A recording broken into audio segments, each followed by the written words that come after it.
KABUL Pajhwok A number of Wolesi Jirga members, while condemning the recent remarks by Deputy CEO Mohammad Mohaqiq about Afghans partaking in Syrian war on Monday, said the act was against Afghanistan's national interests.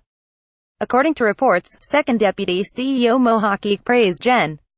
Qasim Sulaiman, a leader of LashkariFatimyun in Syria and Afghans fighting in that country, at a meeting in Tehran. Sulaiman is one of the founders of Fatimiyun Brigade in Syria and has encouraged Afghan refugees in Iran to take part in the Syrian war. "I thank all warriors who cooperated on the wars from Iraq, Syria, Afghanistan, Pakistan and other parts of the world. In fact, it was jihad against infidelity and conspiracies," Mohaqiq had said. During Monday's session, Wolesi Jirga members criticized the Mohaqiq's remarks, saying the government should express its stance towards the high-ranking official at the earliest possible. Akbar Stanakzai, a lawmaker from Logar, said second Deputy CEO remarks were against the Afghanistan's foreign policy and that he should face legal action. "Intervening in foreign wars and calling them right or wrong is against our national interests, keeping in mind the current crisis that we are facing.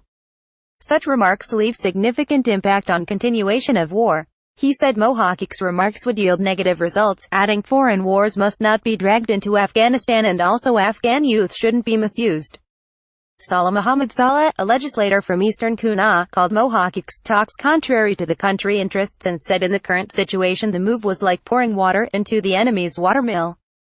He said sending and encouraging Afghan youth to take part in overseas wars such as Syria and the backing of politicians had resulted in the increased attacks of the Daesh on one certain group. Abdul Rauf Ibrahimi, the Wolesi Jirga speaker, said government officials should take into view the country's national interests inside and outside of the country. "Any kind of remarks that put under question the people's interests is persecution of Afghan people.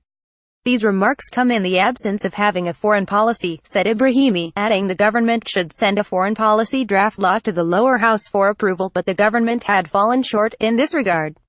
Meanwhile, in reaction to Mohammad Mohaqiq's recent remarks, the CEO Abdullah also told a cabinet meeting today that the National Unity Government's policy on Afghans fighting in foreign countries was clear.